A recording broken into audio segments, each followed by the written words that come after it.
இறைவன் படைத்தனன் தன்னை நன்றாக தமிழ் செய்யுமாறே. அனைவருக்கும் இனிய தமிழ் வணக்கம்.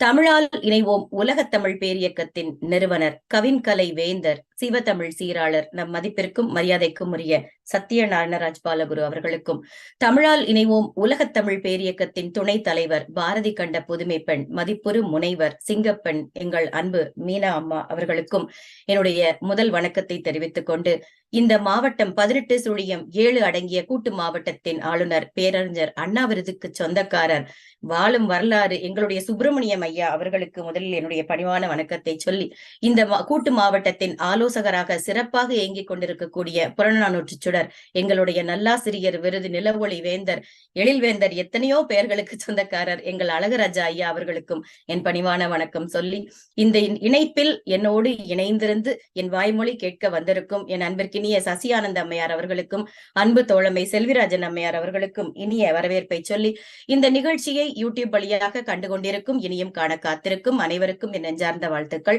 இந்த மாவட்டத்தை சிறப்பாக நடத்தி வரும் அன்பு தோழமை அன்பழகி ஸ்ரீதர் அவர்களுக்கு இந்த நேரத்தில் என்னுடைய நன்றியையும் வாழ்த்துக்களையும் தெரிவித்துக் கொண்டு நாம் இன்று நிகழ்ச்சிக்குள் பயணிக்கிறோம். ஐயா அவர்கள் சொன்னது போல ஒரே ஒரு நாளில் சொல்லிவிடலாம், ஏனென்றால் அது 269 அடிகள் மட்டுமே. சரி, அது அப்படியே அந்த வரிகளையும் பொருளையும் சொல்வதற்கு நான் அவசியம் இல்லை. நம்ம யாருனாலும் கூகுள்லயோ புக்கையோ வாங்கி நீங்க படிச்சிருவீங்க. ஆனா அதுல இருக்கக்கூடிய நம்ம மீனா அம்மையார் சொன்னது போல அந்த இலக்கிய சுவை, அந்த அழகியல் ஒரு அந்த பாராவும் படிக்கும் பொழுது அது அடுத்தடுத்து போக முடியல. எவ்வளவு அழகா வர்ணிச்சிருக்காங்க, எவ்வளவு அழகா. அப்போ நான் ரசித்ததை நம் களத்தில் பதிவு செய்ய வேண்டியது என்னுடைய கடமை என்று எண்ணி அதற்கு வாய்ப்பளித்த நம்ம சத்யா அவர்களுக்கு மீண்டும் நன்றியை சொல்லி, இன்று பாகம் 7 சிறுபானாற்று படை நிறைவு பகுதிக்கு போகிறோம்.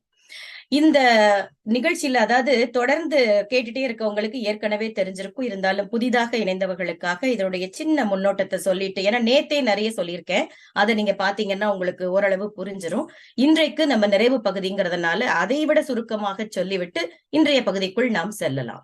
இந்த நில மகளின் தோற்றம், அதைத்தான் மீனாமாக்கு அது மனசுல தங்கிருச்சு. ஏன்னா எனக்கும் அந்த காட்சி இப்ப எடுத்த உடனேயே நம்ம ஒரு திரைப்படத்துல பாத்தீங்கன்னா ஒரு பெரிய மலை சார்ந்த இடத்தை காட்டும் பொழுது பச்சை பசேல்னு காட்டுவாங்க, அருவி கொட்டிட்டு இருக்கும், அங்கங்க இந்த பறவைகள் ஒலி கேட்டுட்டு இருக்கும், மான்கள் மயில்கள் எல்லாம் இருக்க மாதிரி இருக்கும். அப்படி கண்ணை மூடி இந்த வரிகளை நீங்க சிந்திச்சீங்கன்னா நமக்கு அப்படித்தான் இருக்கும். ஏனென்றால் நில மகளின் தோற்றத்தை பற்றி அற்புதமாக வர்ணித்திருக்கிறார். அந்த மலையின் இருபுறம் இருந்தும் அந்த காட்டாறு வடிந்து கொண்டிருக்கிறது, கொட்டி கொண்டிருக்கிறது. அது அதுல ஒரு நுட்பமான ஒரு விஷயம் சொல்லியிருப்பாரு. காட்டாறுன்னா என்ன, தூரோட எல்லாத்தையும் அடிச்சுட்டு போயிரும் நினைப்பான். அப்படி இல்லையா, அங்கே வழியில் இருக்கக்கூடிய எந்த ஒரு செடி கொடிகளுக்கும் மரங்களுக்கும் சேதாரம் இல்லாமல் அவள் சென்று கொண்டிருக்கிறாள் அப்படின்னு எழுதியிருப்பாரு. அது ரொம்ப ரொம்ப சிறப்பா இருந்தது. அப்படி கொட்டி கொண்டிருக்கக்கூடிய இருபுறமும் இருக்கக்கூடியது முத்துமணி மாலையை நம் நிலமகள் அணிந்திருப்பது போல இருக்கிறது அப்படின்னு சொல்லியிருப்பாரு. அப்போ இளைப்பாறக்கூடிய பாணனிடம் வந்தோம். வெயில்ல பாவம் அப்படியே வாடி வதங்கி போய் அவருக்கு வறுமை அதாவது அழி பசின்னு சொல்லுவாங்க இல்லையா, உரு பசி, அது வாட்ட பசியோடு அப்பவும் அவர் கையில இருக்கிற யாழை மீட்டிக்கொண்டு அங்கே இருக்கக்கூடிய ஒரு ஒத்த மரத்துக்கு கீழே உட்கார்ந்து இருக்கிறாரு. அவர் பக்கத்திலேயே அவருடைய துணைவி விரலியரும் அமர்ந்திருக்கிறார்கள். அந்த விரலியரை பற்றி சொல்லும் பொழுது அந்த நம்ம சொல்லுவோம் இல்லையா, தாழையாம் பூ முடிச்சு தடம் பார்த்து நடந்து வாழையில போல வந்த பொன்னம்மா ஏன் வாசலுக்கு வாங்கி வந்தது என்னம்மா அப்படின்னு ஒரு பெண்ணை எப்படி வர்ணிக்கிறாங்கிறது திரைப்பட பாடல்கள்ல இங்க இருந்து எடுத்திருக்கணும் கண்டிப்பா. ஏன்னா அந்த பெண்ணுடைய கூந்தல் முடிச்சு அப்படியே வாழைப்பூ போல இருந்துச்சு. அந்த பெண்ணு இப்படியெல்லாம் இருந்தாள், முத்து போன்ற பற்களை கொண்டிருந்தாள், அந்த அவளுடைய கண்கள் காது வரை நீண்டிருந்தது. அப்படி அழகு, எளிமை, இவ்வளத்தையும் சொல்லிட்டு ஒரு முக்கியமான விஷயத்தையும் சொல்றாரு. அவங்க வறுமையில இருந்தாங்க இல்லையா, அப்பொழுதும் அவள் அழகாகவே இருந்தாள். சில வளையல்கள், கையில சில வளையல்கள் தான் போட்டிருந்தா. ஆடம்பரமா எந்த அழகுமே ஒரு அணிகலன்கள் அவளிடம் இல்லை அப்படிங்கிறதையும், வறுமையிலும் செம்மையாக அவள் இருந்தாள் அப்படிங்கறத சொல்லியிருப்பார். அடுத்ததாக அந்த பெண்களுக்கு அந்த ஆண்கள் கொடுத்த முக்கியத்துவத்தை பற்றி அழகாக ஒரே ஒரு 2-3 வரிகள்ல அந்த பாராகிராஃப்ல சொல்லியிருப்பாங்க. எப்படின்னா, அந்த விரலியரின் காலை தடவி விடக்கூடிய இளைஞர்கள் யாரு, அந்த தன் வீட்டு பெண்கள் ஒரு வெயில்ல நடந்து அவர்கள் கால் நோகுமே என்று காலை பிடிச்சு விட்டுருக்காங்க. அந்த அளவுக்கு பெண்களுக்கு முக்கியத்துவம் கொடுத்திருக்கிறார்கள். யாழ் வாசிக்கக்கூடிய பாணனை சந்திக்கின்ற பரிசில் பெற்ற அந்த பாணன் யாரு, நம்ம நிறுவனர் சொன்னாங்க இல்லையா, தான் பெற்ற இன்பம் இவ்வையகம் பெறட்டும் நினைச்சு அவர் வறுமையில் இருந்தவர் நல்லிய கோடன், அதாவது நத்தத்தனார் சுட்டிக்காட்டக்கூடிய ஓய்மா நாட்டு நல்லிய கோடனிடம் இருந்து அவன் பரிசில் பெற்று வந்த கதையெல்லாம் சொல்லி இவனை ஆற்றுப்படுத்தி, கவலைப்படாத, உன்னுடைய வறுமையெல்லாம் சரியா போயிரும், நீ அவனை போய் பாரு அப்படின்னு சொல்றாரு. அப்ப அந்த நல்ல ஒரு மாண்பு, மனித மாண்பை பற்றி இங்கே சுட்டி இருக்கிறார். தான் மட்டும் நல்லா, இப்ப இவங்கிட்ட சொன்னா இவன் போய் பரிசில் வாங்கிட்டா நம்ம நாளைக்கு போனா இல்லாம போயிருமே அப்படின்னு நினைக்கக்கூடிய காலகட்டத்துலதான் நம்ம இருக்கோம். அது வருத்தத்தை தான் ஏற்படுத்துகிறது. அப்ப சொல்லும் பொழுது சும்மா சாதாரணமா நீ என்ன பண்ற, நீ போய் நல்லியக்கோடன் கிட்ட போய் பரிசு வாங்கிக்க அப்படி சொல்லல. அந்த நல்லியக்கோடன் யாரு தெரியுமா அப்படின்னு ஆரம்பிக்கிறாங்க. சேர நாட்டின் வழமை, பாண்டிய நாட்டின் பெருமை, சோழ நாட்டின் சிறப்பு அத்தனையும் சொல்லி அந்த முப்பெரும் வேந்தர்கள் கொட்டி கொடுத்தாலும் இவன் கொடுக்கறதுக்கு இணையாகாதியா அப்படின்னு சொன்னாரு. அதுபோல கடையேழு வள்ளல்களின் சிறப்பு, பேகன், பாரி, காரி, ஆயண்டிரன், அதிகன், நள்ளி, ஓரி அத்தனை பேர் கொட்டி கொடுத்தாலும் இவனுடைய பரிசலுக்கு ஈடாகாத ஐயா அப்படின்னு சொல்றாரு. நல்லியக்கோடனினுடைய ஈகை சிறப்பை பத்தி பேசும் பொழுது அந்த கடையேழு வள்ளல்கள் தாங்கிய அந்த ஈகை பாரத்தை இவன் ஒருவனாக தாங்கிக் கொண்டிருக்கிறான். அப்பேற்பட்ட வலிமை உடையவன், அப்பேற்பட்ட பெருமை உடையவன் தான் இந்த நல்லியக்கோடன் அப்படின்னு சொல்றார். அவனுடைய சிறப்பை பத்தி பேசும் பொழுது அவன் வைத்திருக்கக்கூடிய வாள், வேல், அதை பத்தி எல்லாம் சொல்றாரு. பழியில்லாத குறி தப்பாத வாளினை உடையவன். அவன் எரிஞ்சான்னா அவன் வச்ச குறி தப்பாதும்பாங்கல்ல, அந்த மாதிரி புலியை போல, பாயும் புலியை போல வலிமை கொண்டவன். அவன் ஓவியரு குடியில் பிறந்த பெருமகன். களிறு ஆண் யானைகளை பத்தி பேசுறாரு. அவன்கிட்ட எம்புட்டு யானை இருக்கும் தெரியுமா? அப்படியே அவன் போர்க்களத்துல யானையை அப்படி வீராதீரமா செலுத்திட்டு போகும் பொழுது அந்த அவனுடைய கால்களில் தழும்பு ஏற்பட்டிருக்கும். அவனை பத்தி அடையாளம் சொல்கிறார். அவனுடைய அசையும் அந்த தழும்புள்ள கால்களில் வீர கடல்களை அணிந்திருப்பான் அந்த எம்பெருமான் அப்படின்னு சொல்றார். அவன் ஆண் யானைகளை போரில் உபயோகப்படுத்துகிறான். பெண் யானைகளை வந்திருக்கும் புலவர் பெருமக்களுக்கு வாரி வாரி மழையை போல வழங்கக்கூடிய பெரிய கைகளை கொண்டவன் நல்லியக்கோடன் அப்படின்னு சொல்றாங்க. குறிப்பாக பல இசைக்கருவிகளை கொண்டு தன்னுடைய பிழைப்பை நடத்தி கொண்டிருக்கக்கூடிய நம்போன்ற கூத்தர்களை பாதுகாக்க கூடியவன் அப்படின்னு சொல்றார். இந்த பரிசு பெற்ற பாணன் சரி அவன் இப்படி இப்படின்னு சொல்லியாச்சு. இது அவரு எப்பேற்பட்ட மாண்புடையவர் பாருங்க. ஒண்ணு இன்னார்கிட்ட போன்னு சொல்லியாச்சு, இன்னாரு இந்த பெருமைக்கு உரியவர்னு சொல்லியாச்சு. அங்க போய் நான் எப்படி பாடினேன் தெரியுமா அதையும் சொல்றாரு. சில பேரு நீங்க எப்படிங்க இந்த பரிசு உங்களுக்கு கிடைச்சிச்சு, அது என்னன்னே தெரியலப்பா, அது அப்படியே நடந்து போச்சு அப்படிம்பாங்க. ஏன்னா அவர்களுடைய குறிப்புகளை சொன்னால் இவர்கள் வெற்றி அடைந்து விடுவார்களோ அப்படிங்கிற எண்ணத்துல. இவனை பாருங்க, அந்த மன்னனை பெருமைக்கு உரியவனை நான் எப்படி பாடினேன் தெரியுமா, அந்த புகழுடைய நல்லியக்கோடனை பாக்குறதுக்கு அவனை பற்றியும் அவனுடைய தந்தையை பற்றியும் வாழ்ந்தீண்டக்கூடிய உயர்ந்த மலை இருக்கக்கூடிய வளமை பெருமையை பற்றி ரொம்ப சிறப்பாக பாடுவதற்கு கொஞ்ச நாள் முன்னாடிதான் அவனை பார்க்க போயிருந்தோம் அப்படின்னு சொல்றாங்க. அந்த நல்லியக்கோடனை பார்ப்பதற்கு முன்னால் என் நிலைமை எப்படி இருந்தது தெரியுமா? இந்தா நீ இப்படி சோகமா உட்கார்ந்து இருக்கிறியே, உன்னை விட படு வறுமையில நான் இருந்தேன், என்னுடைய வறுமையை போக்கிய பெருமானவன் அப்படின்னு சொல்லி 2 வரியில சொல்லிடுறேன். அதாவது வறுமை மிகுதியால் எங்கள் கன்னங்களில் கண்ணீர் வழிந்தது, அந்த வறுமையை போக்கும் விதமாக கன்னத்தில் மதநீர் வழியக்கூடிய பெண் யானைகளையும் அதோடு தேரையும் எங்களுக்கு தந்தான் அந்த பெருமகன் அப்படின்னு சொல்லி முடிக்கிறாங்க. பாணனுடைய அந்த ஆற்றுப்படுத்தக்கூடிய பண்பை பத்தி பேசும் பொழுது நீயும் உன்னோட சுற்றத்தாரோட அவனை விரும்பி நல்லத நம்பி சொல்லுவோம் இல்லையா? ஒரு இடத்துக்கு போகும்போது சில பேர்கிட்ட ஏங்க இது நடக்குமானா என்னத்த போய் அப்படிம்பாங்க. அப்பவே நமக்கு போயிரும், ஆஃப் ஆயிரும். நமக்கு ஐயோ இது போலாமா வேண்டாமான்னு சந்தேகம் வந்துடும். நடக்குமோ நடக்கலையோ நம்பி போயா நடக்கும் அப்படின்னு சொல்லணும். ஒருத்தவங்க ஒரு அலைபேசியில கூப்பிட்டு என்னங்க ஆனந்தி எப்படி இருக்கீங்கன்னா அதை ஏங்க கேக்குறீங்க அப்படின்னா ஏமா தெரியாம கூப்பிட்டேமான்னு வச்சுட்டு போயிருவாங்க.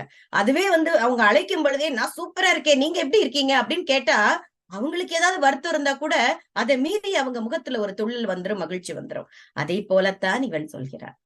விரும்பிப்போ, நம்பிப்போ, உயர்ந்த உள்ளத்துடன் செல். அங்கே போனால் எங்கள் கன்னங்களில் உள்ள கண்ணீரெல்லாம் அவன் ஆற்றுப்படுத்தியது போல, சரி செய்தது போல உன்னையும் அவன் காப்பாற்றுவான், உனக்கும் தருவான் அப்படின்னு சொல்றாங்க. சரிங்க, மன்னனை பத்தி சொல்லியாச்சு, அவன் பெருமை அருமையெல்லாம் சொல்லியாச்சு, நான் இப்படி எல்லாம் பாடினேன், அவன் இதெல்லாம் தந்தான் எல்லாம் சொல்லியாச்சு. முதல்ல வழிய சொல்லணும்ல. சில பேர் சொல்லுவாங்க, எங்கேயாவது ஒரு இடத்துல பாத்தீங்கன்னு வச்சுக்கோங்களேன், என்னங்க உங்களை பார்த்து ரொம்ப நாள் ஆச்சு, வீட்டுக்கு வாங்க, ஒரு நாள் காஃபி சாப்பிட வாங்கம்பாங்க. சரி வரேன், முதல்ல உங்க வீடு எங்க இருக்குன்னு எனக்கு சொல்லணும், என்னைக்கு நீங்க வீட்டுல இருப்பீங்கன்னு சொல்லணும். குத்து மதிப்பா வாங்க வாங்கன்னு பல வருஷமா அப்படி போய்கிட்டு இருக்கு சில நட்புகள்லாம். இன்னைக்கு வரைக்கும் ஒரு வாய் காப்பி அவங்க வீட்டுல போய் நம்ம குடிச்சிருக்க மாட்டோம்.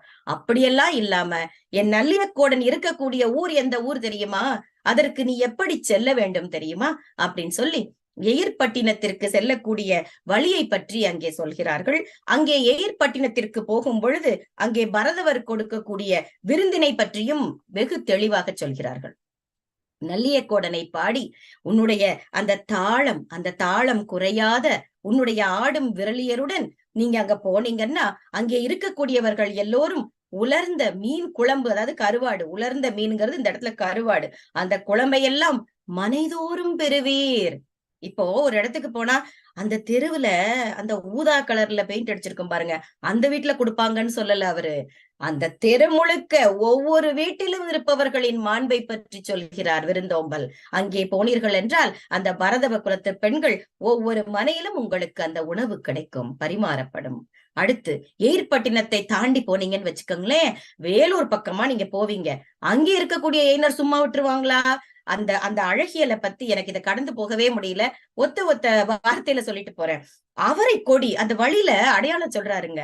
பவளம் போல பூத்திருக்கக்கூடிய அவரை கொடி, காயா மலர்கள், கருகருகருன்னு பூத்திருக்கக்கூடிய காயா மலர்கள் கூட்டம் கூட்டமா இருக்கும். மயிலின் கழுத்தை போன்று மலர்ந்திருக்கும். முசுண்டை கொடிகள் எல்லாம் குட்டி குட்டி பனை இலை பெட்டிகளை போல இருக்கும். பெரிய காந்தள் மலர் எப்படி இருக்கும், பெண்கள் கைகளை குவித்து வைத்தது போல அழகோடு இருக்கும். கொல்லையில் இருக்கக்கூடிய அந்த நீண்ட பாதையில் இந்திர கோபம்ங்கிற அந்த வண்டுகள் எல்லாம் ஊர்ந்து போய் கொண்டிருக்கும். அந்த முல்லை ஒழுக்கம் பொருந்திய முல்லை கொடிகளை பத்தி சொல்லும் பொழுது அந்த முல்லை மலருக்கு நம் நத்தத்தனார் சொல்கிறார், வலிமை மிக்க வேலின் நுனியை போல அங்கே பூத்திருக்கக்கூடிய முல்லை மலர், அங்க இருக்க குளங்களை பத்தி எல்லாம் பேசுறார். வெற்றியுடைய வேல் பொருந்திய அந்த வேலூரை நீங்கள் சென்றடைந்தால் அப்படின்னு சொல்லி அந்த அங்கு இருக்கக்கூடிய தளிர் போன்ற கைகளையும் மேனிகளையும் உடைய பெண்கள் என்ன சாப்பாடு தருவாங்களாம், உங்களுடைய பசி கெடுமாறு, பசி போக்கும் விதமாக காட்டு மான், அந்த சூடான சோற்றில் காட்டு மான் இறைச்சியுடன் உங்களுக்கு பரிமாறுவார்கள். அடுத்ததாக ஆமூர் வளத்தை பத்தி பேசினாங்க. அங்கே உழவர் கூட்டம் இருக்கிறார்கள். உழவர்கள் ஊருக்கே உணவளிக்க கூடியவர்கள், சும்மா விட்டுருவாங்களா? அவங்க விருந்தோம்பல் எப்படி இருக்கான், அன்று மலர்ந்த மலர்கள் போல பூமாலை எப்படி தொடுத்திருப்போமோ அப்படி இருக்கான். அந்த ஊர்ல இருக்கக்கூடிய மரங்கள் எல்லாம் பார்க்கும் பொழுது அவ்வளவு அழகு. அப்படிப்பட்ட மரத்துல ஒரு ஆள் ஏறி உட்கார்ந்து எந்த ஒரு காலத்திலும் பொய்க்காத அந்த வற்றாத குளத்தை குறுகுறுன்னு பார்த்துட்டு இருக்குன்னு சொன்னேன். யாரு? மீன் கொத்தி பறவை. அந்த மீன் கொத்தி பறவை சரியான நேரத்தில் மீனை கொத்துவதற்காக அந்த கிளையில் அமர்ந்திருக்கிறது. சரி, மீன் வந்தாச்சு, படபடபடன்னு பறந்து போய் மீனை பிடிக்கிற அவசரத்துல நம்மால என்ன பண்ணிட்டாங்க, அங்கே முள்ளோடு தண்டோடு இருந்த தாமரை மலரின் இலை, அந்த இலைகள்ல போய் அப்படி நகத்தை வச்சு கிழிச்சிருச்சாமா. அந்த நகம் கிழித்த வடு பதிந்துள்ள அந்த பசுமையான இலைகள் எல்லாம் எப்படியெல்லாம் அடையாளம் சொல்றாரு பாருங்க. அங்கே இருக்கக்கூடிய தாமரை மலர்களில் தேனை உண்பதற்காக சிவந்த கண்களை உடைய ஆண் வண்டு வந்து அமர்கிறது. அது கருணாகம் நிலவை மறைத்தது போல காட்சியளிக்கும். இதெல்லாம் அவர்கள் சொல்லக்கூடிய அடையாளம். இப்படி மருத நிலத்தில் இருக்கக்கூடிய இந்த குளிர்ச்சியான வயல்கள், இதையெல்லாம் தாண்டி நீங்க போகும் பொழுது ஒரு அரிய காவலை உடைய பெரிய நகரமாகிய நல்லியக்கோடனின் ஆமூரை சென்றடைவீர்கள். சரி, இங்க என்ன சாப்பாடு கொடுப்பாங்க? இங்க இருக்கக்கூடிய உழவர்கள் எல்லாம் நல்ல ஊக்கம் மிகுந்த வலிய எருதுகளை வைத்து தன்னுடைய வயலில் உழுது கொண்டிருக்கக்கூடியவர்களின் தங்கையானவள், அவளுடைய தலைமுடி எப்படி இருக்காமா, யானையினுடைய துதிக்கை எப்படி பலமா கெட்டிமா இருக்கும் இல்லையா, அது போல ஒத்த பின்னல் சடை போட்டிருப்பாளாம். அதை பார்க்கும் பொழுது துதிக்கைக்கு இணையாக சொல்கிறார்கள். அவர்கள் உம்மை தடுத்து, அந்த வார்த்தையை அவர் உபயோகப்படுத்தி இருக்கிறார், உங்களை தடுத்து குற்றிய அரிசி, அந்த குத்தப்பட்ட அரிசி சோறும் அந்த வெள்ளை சோறும் நண்டுக்கறியும் உங்களுக்கு கொடுப்பார்கள். நம்ம கோபால் ஐயா அடிக்கடி சொல்றதுண்டு, வாங்க வாங்க வாங்க அப்படின்னு ஒருத்தங்களை சொன்னா நம்ம வீட்டுக்குள்ள வருவாங்களா? வாங்க அப்படின்னா உள்ள போனமானே யோசனை ஆயிரும் நமக்கு. அது போல அங்கே வந்தவர்களை தடுத்து, அதெல்லாம் முடியாது, நீங்க சாப்பிட்டுதான் போகணும் அப்படின்னு அடம் பிடிச்சு கொடுப்பாங்களாம். அந்த ஒரு சிறப்பையும் சொல்லி அங்கே இருக்கக்கூடிய, அதாவது மீண்டும் மீண்டும் அவர்கள் அந்த அந்த ஊரினுடைய சிறப்பை சொல்லும் பொழுது என்ன சொல்றாங்கன்னா, யானைகள் எந்த அளவுக்கு அங்க இருந்திருக்குன்னா, யானைகள் கண்களில் உள்ள மத நீர் அந்த தெருக்களில் எழக்கூடிய புழுதியை எல்லாம் அடக்கி விடுமாம். அந்த அளவிற்கு ஒரு விழாக்கோலம் பூண்டது போல அந்த ஆமூர் தெருக்கள் இருக்கும். அது அதிக தூரம் அல்ல, இதோ அருகில்தான் அப்படின்னு. அந்த நல்லியக்கோடனுடைய அரண்மனை வாயிலை சித்தரிக்கும் பொழுது மேருமலை ஒரு கண்ணால பாக்குற மாதிரி அப்படி, அதாவது திறந்த வாயிலுக்கு சொல்கிறார்கள்.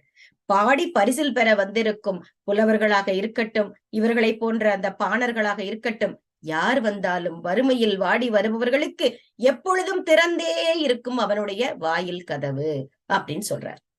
ஆனால் பகைவர்கள் யாராவது எப்பவும் திறந்துதானே இருக்குன்னு உள்ள வந்தா என்ன ஆகும்? அவர்கள் நெருங்க கூட முடியாத காவலை உடைய வாயில் அப்படின்னு தெளிவா சொல்லியிருக்கிறார். அங்கே இருக்கக்கூடிய சான்றோரெல்லாம் அவருடைய பெருமைகளை சொல்லி பாடிக்கொண்டிருப்பார்கள். மறவர்கள் யாரு? வீரர்கள் எல்லாம் அவனுடைய வீரத்தை பற்றி பேசிக்கொண்டிருப்பார்கள். இவனுடைய ஆற்றலை கண்டு பயப்படுபவர்களுக்கு இவன் அருளாளனாக இருப்பான். எதற்கும் தேவையில்லாமல் அதிகமாக கோபம் கொள்ள மாட்டான்.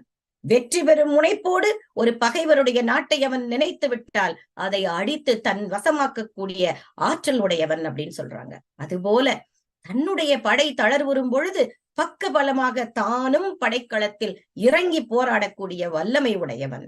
அங்கே இருக்கக்கூடிய பெண்கள் எல்லாம் இவன் மேல் காதல் கொள்கிறார்கள். ஆனால் இவன் பெண் சார்ந்து அவன் இருக்கவில்லை. பெண்ணுடைய அந்த மயக்கத்தில் அவன் போகவில்லை. நினைத்ததை முடிக்கக்கூடிய வல்லமை உடையவன். அனைவரும் இவனை விரும்பும் விதமாக இருந்தாலும் தான் அவர்கள் பெண் வழி செல்லாதவன்கிறத உயர்ந்த பண்புகளை அந்த பெண்களே சொல்கிறார்கள் அப்படின்னு சொல்றார். பரிசிலர் ஏத்தல் அப்படிங்கிற ஒரு பாகத்துல இவனிடம் பரிசு பெற்றவர்கள் அவனை எப்படியெல்லாம் வாழ்த்தினார்கள். தன்னை விட அறிவு குறைஞ்சவங்க சொல்லுவாங்க இல்லையா, முட்டாள்கள் கிட்ட பேசுறதுக்கு பேசாமே இருக்கலாம் அப்படிம்பாங்க. அது மாதிரி தன்னிடம் அறிவு குறைந்தவர்களிடம் அவர்களைப் போலவே அமைதியாக இருந்து விடுவானாம். அறிவுடையோர் முன்பு அவர்களைப் போலவே அறிவுடையவனாக தன்னை மெய்ப்பித்தும் கொள்வான். எப்படி எங்கே இருக்க வேண்டும் என்று அறிந்தவன்.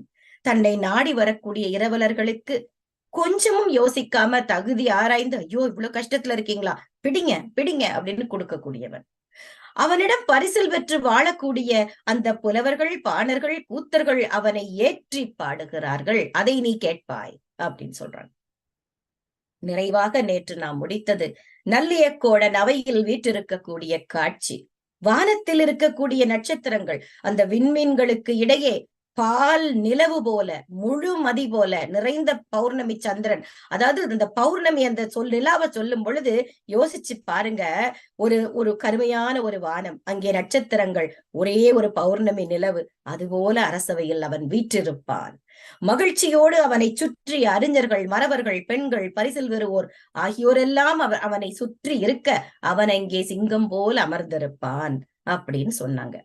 இன்னைக்கு நம்ம பார்க்க போறது நல்லியக்கோடன் முன்னிலையில் யாழ் வாசிக்க கூடிய முறைமை. நான் இப்படி வாசிச்சேன்னு சொல்லதோட நிப்பாட்டல அவரு, நீங்க எப்படி வாசிச்சா அவன் மகிழ்ச்சி அடைவான் தெரியுமா அப்படின்னு அந்த குறிப்பையும் சொல்றாருங்க. எவ்வளவு நல்ல மனுஷனா இருந்திருக்கிறாரு அந்த பாணன். பைங்கண் ஊகம் பாம்பு பிடித்தன்ன அம்கோடு செறிந்த அவிழ்ந்து வீங்கு திவலின் மணி நிறை தன்ன வனப்பின் வாயமைத்து வயிறு சேர்பு ஒழுகிய வகையமை காண குமிழின் கனி நிறம் கடுப்ப புகழ்வினை பொலிந்த பச்சையொடு தேம்பெய்து அமிழ்து பொதிந்து இளிற்றடங்கு பூரி நரம்பின் பாடு துறை முற்றிய பயன் தெரி கேள்வி கூடு கொள் இன்னியம் குரல் குரலாக நூல் நெறி மரபின் பண்ணி ஆனாது. பைங்கண் பசுமையான கண். ஊகம், குரங்குக்கு இன்னொரு பெயர் ஊகம். பாம்பு பிடித்தன்ன, குரங்கு, அதாவது பாம்பு குரங்க பிடிச்சா, பாம்பு பிடித்தா போல அம்கோடு, அந்த அழகிய தண்டு, அந்த யாழை பற்றி சொல்கிறார்கள். செறிந்த, நல்ல நெருக்கமாக சேர்ந்து இருக்கக்கூடிய, அவிழ்ந்து வீங்கு, நெகிழவும் இறுகவும். அதாவது அந்த வீணை நீங்க பார்த்திருப்பீங்க, யாழ் வீணை எல்லாம் மீட்டும் பொழுது அந்த நரம்புகள் அப்படியே ரொம்ப இழுத்து வச்ச மாதிரி இருக்கும், ஆனால் வாசிக்கும் பொழுது நெகிழ்ந்து கொடுக்கும். அப்படி இருக்குமா. திவவு அப்படிங்கிற வார்த்தை அந்த வார்க்கட்டு, அந்த இசைக்கான வார்க்கட்டு. மணி நிறைத்தன்ன, மணிகளையெல்லாம் வரிசையாக நிரலாக வைத்தது போல.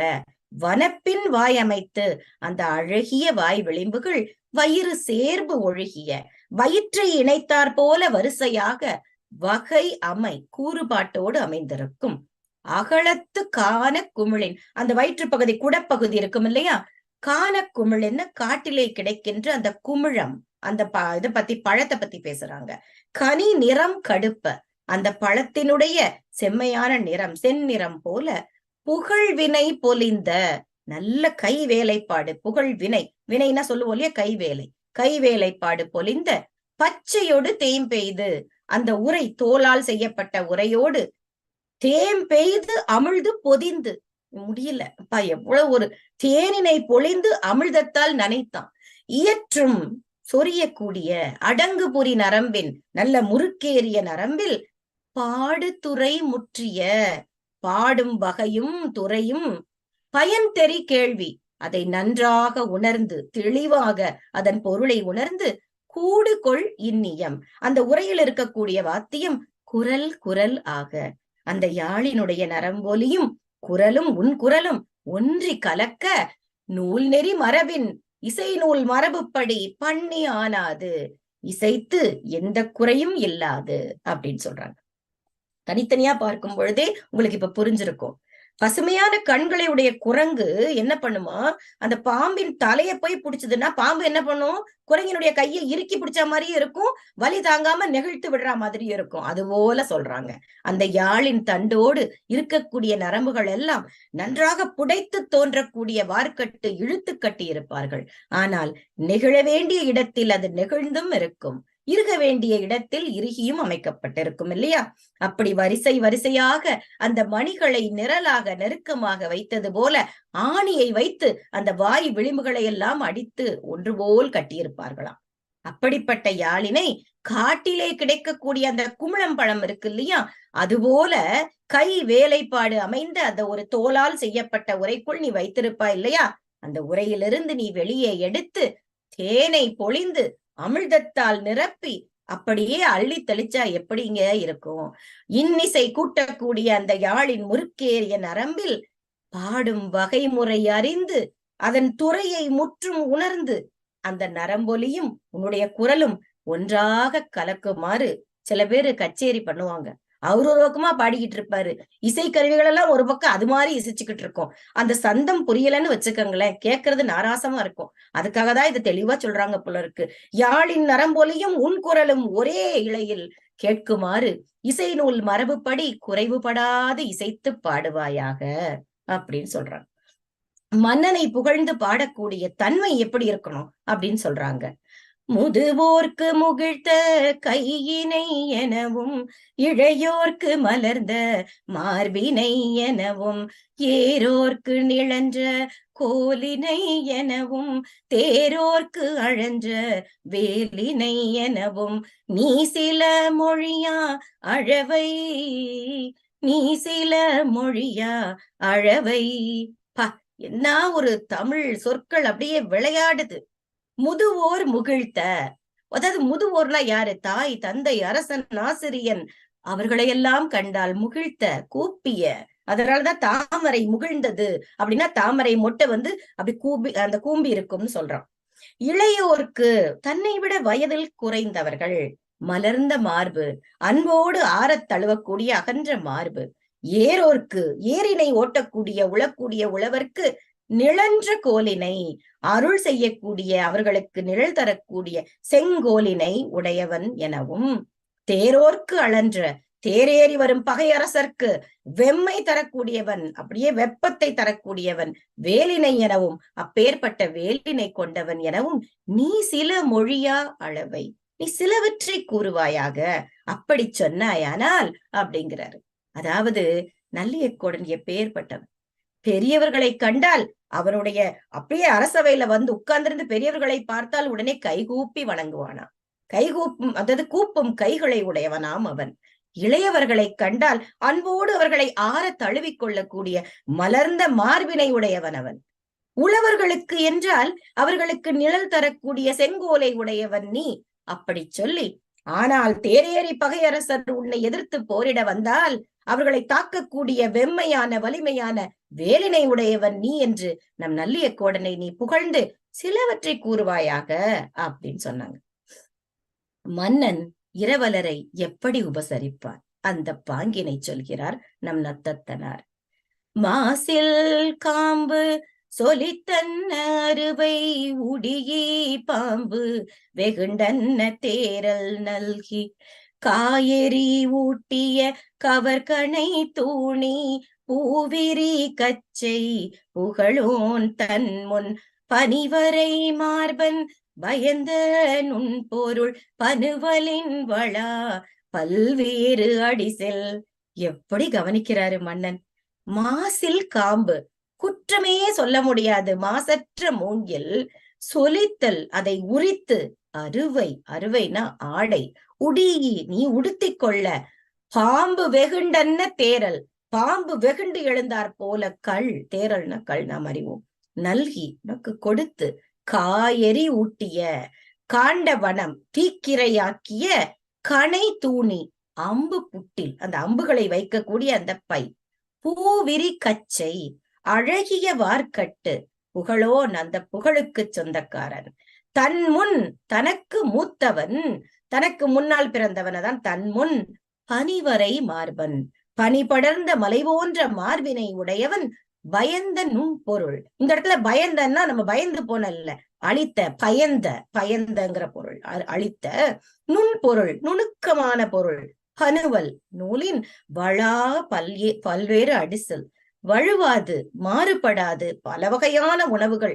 ஐயோ ஐயோ என்னமோ சொல்றாங்களே, என்ன சொல்றாங்க அப்படின்னு அந்த விளக்க உரையை பார்க்கும் பொழுது அப்படியே புல்லரிச்சு போச்சு.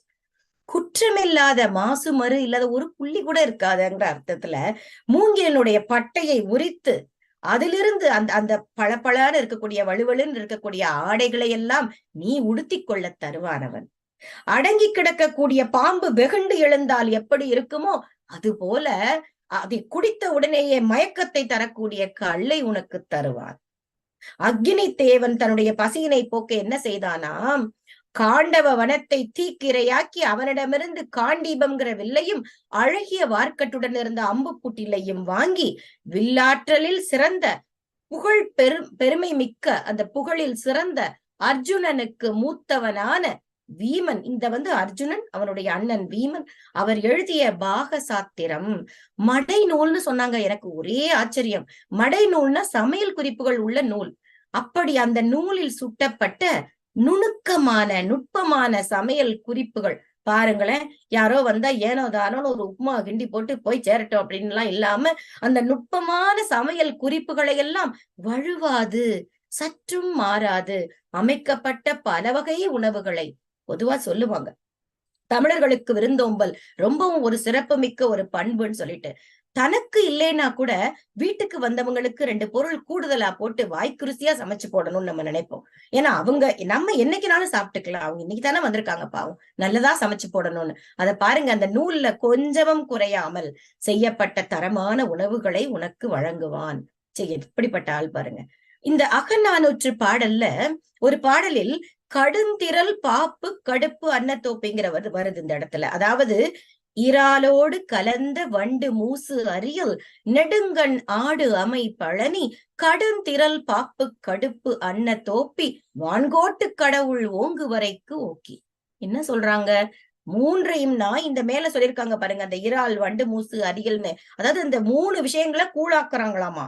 மூங்கில் குழாயில அடைச்சு பாம்பு கடித்தது போல கடுப்பு ஏறும்படி வைத்திருந்த தோப்பி எனும் கல் அப்படிங்கறத சுட்டப்பட்டிருக்கு.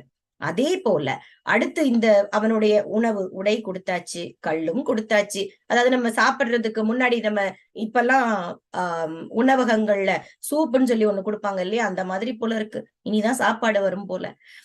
வாழ்நிற விசும்பேர் கோள் மீன் சூழ்ந்த இளங்கதீர் ஞாயிறு எள்ளும் தோற்றத்து விளங்கு பொற்களத்தில் விரும்புவன பேணி ஆனா விருப்பின் தான் நின்று ஊட்டி.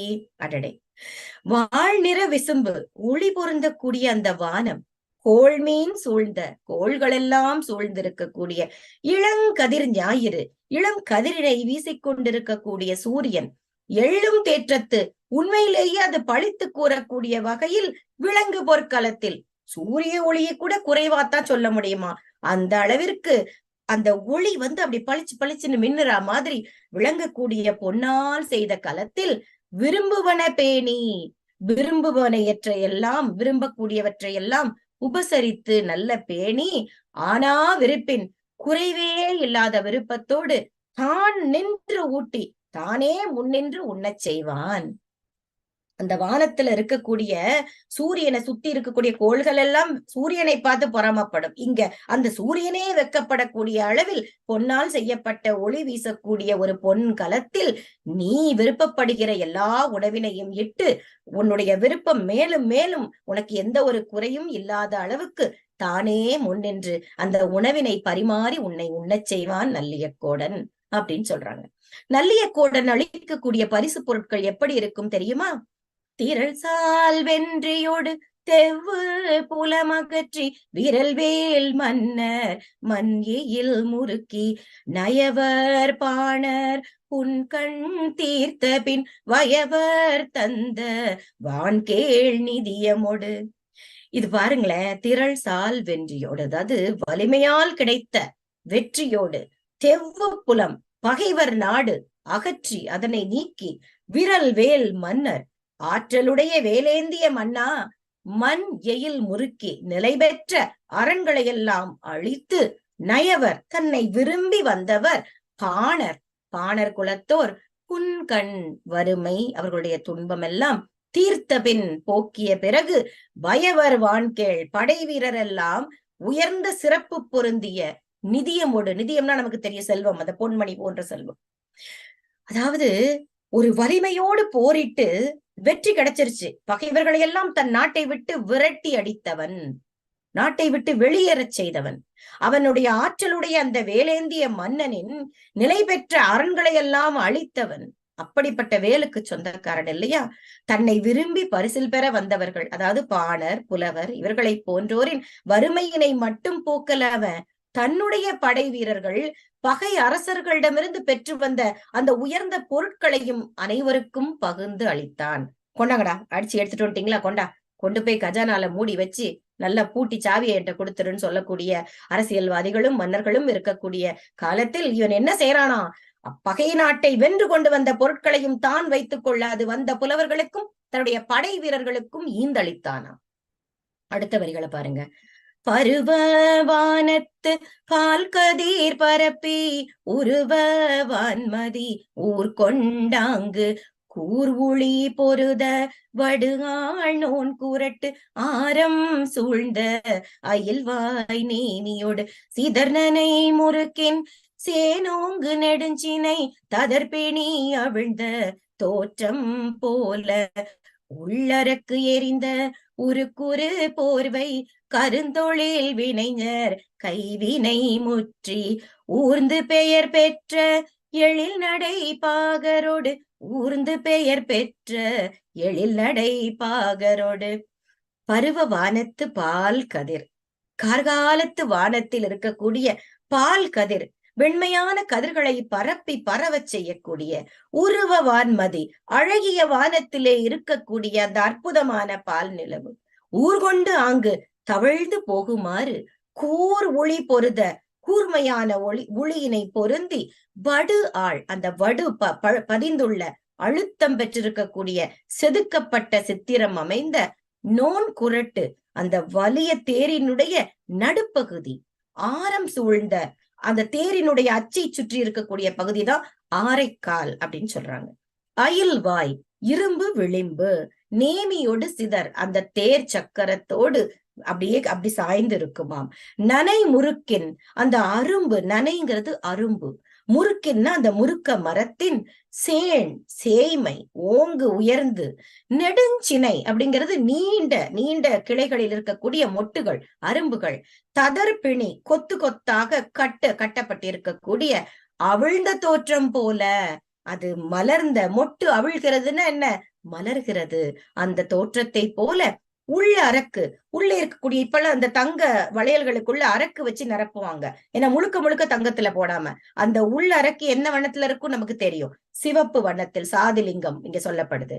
எரிந்த உருக்கு, அதை வைத்து செய்த இரும்பாலான உரு போர்வை அங்கே பொருந்தி இருக்கக்கூடிய அந்த தேர்தட்டினுடைய மேற்பரப்பு, தேரினுடைய வர்ணனைங்க இது. கருந்தொழில் வினைஞர், தச்சு தொழில் நல்ல சிறப்பாக செய்ய, கை அதாவது சொல்லுவாங்க இல்லையா, கைவினை நல்லா தெரிஞ்சிருக்கணும், சிறப்பாக செய்யக்கூடியவர்கள். கைவினை முற்றி அவர்கள் செய்யக்கூடிய தொழிலை நிறைவேற்றி ஊர்ந்து பெயர் பெற்று அந்த தேரினில் ஏறி சென்று புகழ் பெற்ற எழில் நடை பாகரோடு, அதை ஓட்டக்கூடிய அந்த தேரினை ஓட்டக்கூடிய அழகிய நடை கொண்ட தேரினை செலுத்தக்கூடிய பாகரோடு என்ன சொல்றாங்க, உனக்கு ஒரு தேரை கொடுப்பாயா.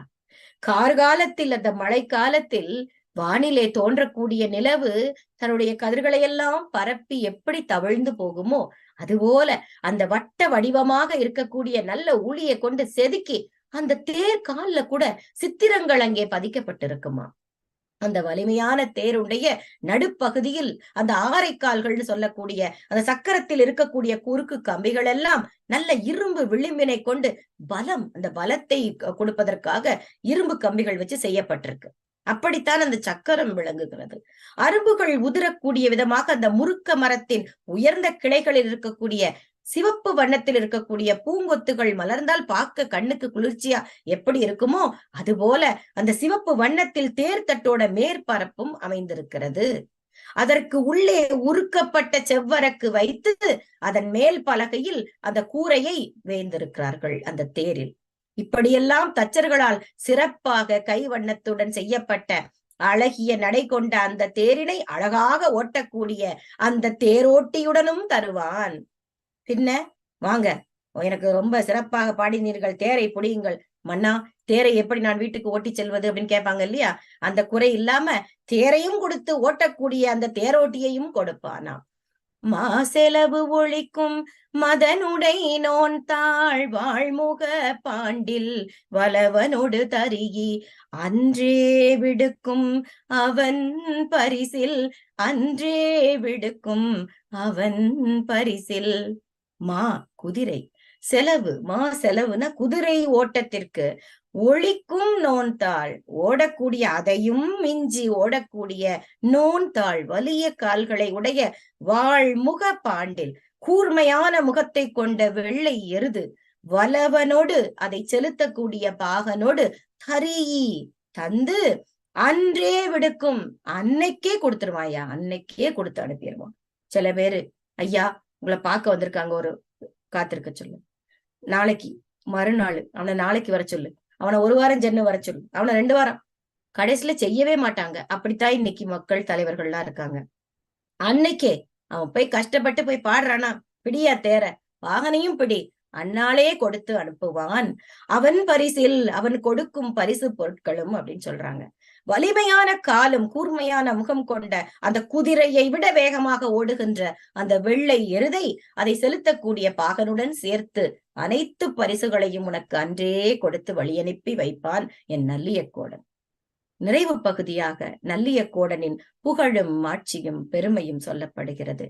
மென்தோள் துகிலணி அல்குல் துளங்கு இயல் மகளிர் அகிலுண விரித்த அம்மென் கூந்தலின் மணிமயில் கலாபம் மஞ்சிடை பரப்பி துணிமழை தவழும் துயல்களை நெடுங்கோட்டு எரிந்துரும் இறந்து ஏற்றரும் சென்னி குறிஞ்சி கோமான் கொய்தளிர் கண்ணி செல்லிசை நிலைய பண்பின் நல்லிய கோடனை நயந்த நீர் செலினே, நல்லிய கோடனை நயந்த நீர் செலினே.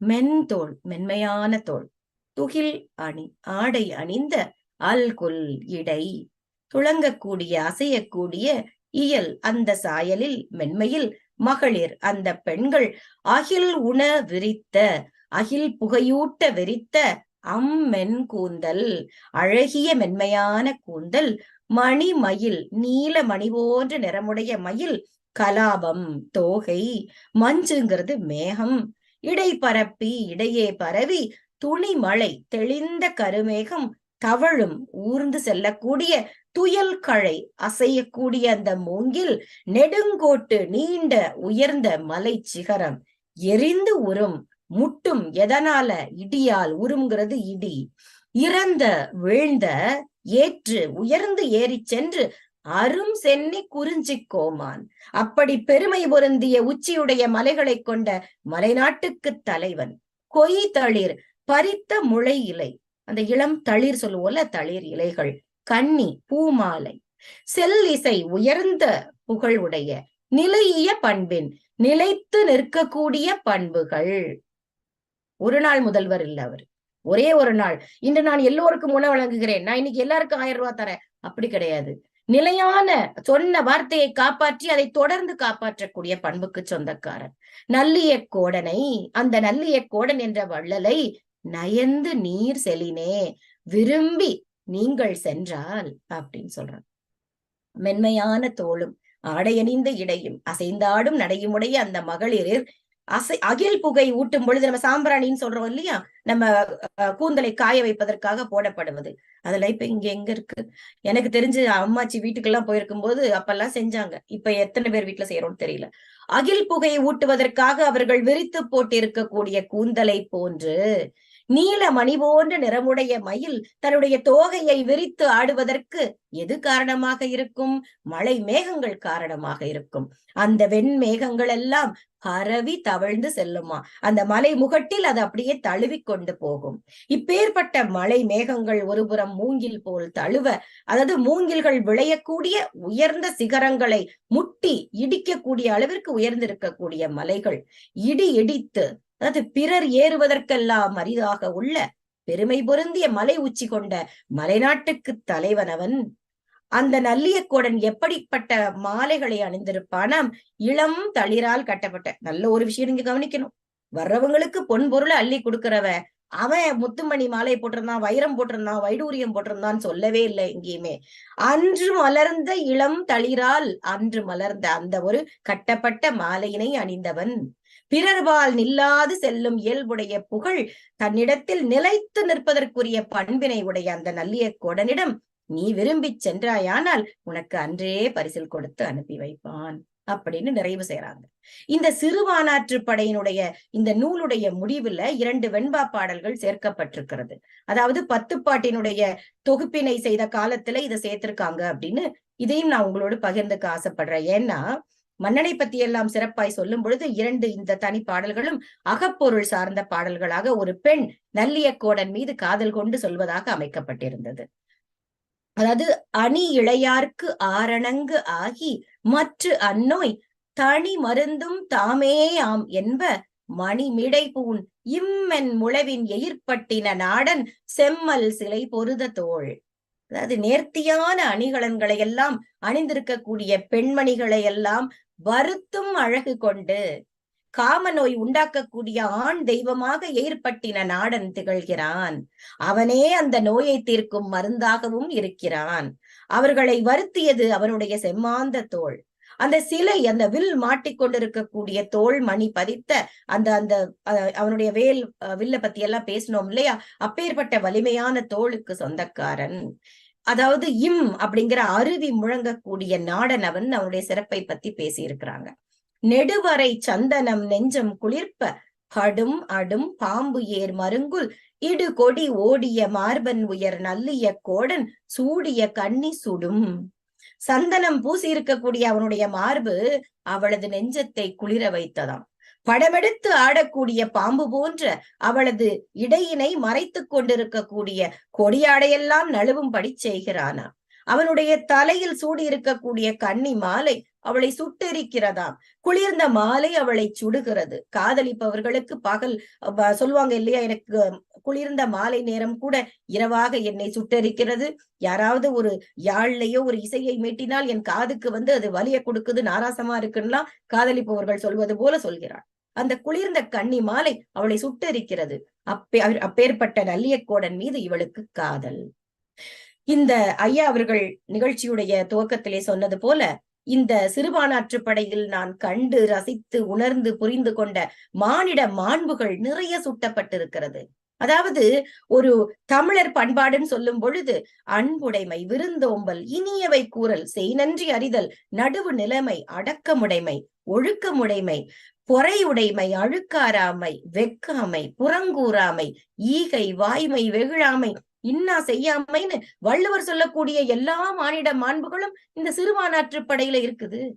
சிறுபான்மாற்று படையில் மானிட மாண்புகள்னு பார்க்கும் பொழுது இங்கே காணக்கூடிய ஒவ்வொன்றா பாணர்கள், இப்ப நம்ம நிறுவனர் சொன்னது போல அவர்கள் வழி அறியலாகக்கூடிய அந்த பாணர்கள் வழியாக நாம் அறியக்கூடிய மாண்புகள் என்னென்ன, நல்லியக்கோடன் வழியாக நாம் அறியக்கூடிய மாண்புகள் என்ன, கடையேழு வள்ளல்கள் வழி நாம் தெரிந்து கொள்ளக்கூடிய மாண்புகள் என்ன, அங்கே இருக்கக்கூடிய நாட்டு மக்கள் ஒண்ணு லேசுப்பட்டவங்களா, அவர்கள் வழியாக நாம் அறியக்கூடிய மாண்புகள், பாணர்கள் வழி நமக்கு என்ன தெரிஞ்சது, யாம் பெற்ற இன்பம் இவ்வையகம் பெருகங்கிற மாதிரி வறுமையிலும் செம்மையோடு அவர்கள் வாழ்ந்த பாங்கும் பகிர்ந்து அளிக்கக்கூடிய, பரிசில் வாங்கிட்டு வந்து சுற்றத்தோடு இருந்து உண்டார்கள், சுற்றத்தோடு பகிர்ந்து கொண்டார்கள் அப்படின்னு சொல்லியிருப்பாரு.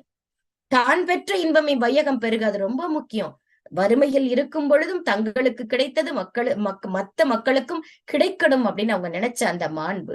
இப்படி பல விஷயங்களை அந்த ஊர் மக்களை, பொதுமக்களை பற்றி பேசும் பொழுது யாரு வந்தாலும் அப்படிலாம் சொல்லக்கூடாது, நீங்க சாப்பிட்டுதான் போகணும் அப்படின்னு சமைச்சு கொடுக்கக்கூடிய அந்த மாண்பு, விருந்தோம்பல், இப்படி மன்னனுடைய ஈகை, மக்களுக்காக அவன் இறங்கி வரக்கூடிய திறன், ஒரு பயப்படக்கூடியவர்களை தாக்கக்கூடிய திறன், அன்போடு இருக்கக்கூடியவர்களை ஆற தழுவும் திறன், தன்னுடைய படை வீரர்களோடு தானும் இறங்கி நாட்டிற்காக உழைக்கக்கூடிய திறன், இப்படி சொல்லிக்கொண்டே போகலாம். இப்படி பல மாண்புகளை உள்ளடக்கிய நத்தத்தனார் அவர்களின் ஓய்மாநாட்டு நல்லியக்கோடனின் சிறப்பினை, பாணர்களை ஆற்றுப்படுத்தக்கூடிய இந்த சிறுபான்மாற்று படையை நம் தமிழால் இணைவோம் உலகத்தமிழ் பேரியக்கத்தில் பகிர்ந்தது என்னுடைய பாக்கியமாக கருதி, வாய்ப்பளித்த நிறுவனர் அவர்களுக்கும் துணைத் தலைவர் அவர்களுக்கும் என் வாய்மொழி கேட்ட இனியும் கேட்கப் போகும் அனைவருக்கும் என் நெஞ்சார்ந்த வாழ்த்துகளையும் நன்றிகளையும் சொல்லி நிறைவு செய்கிறேன். நன்றி, வணக்கம்.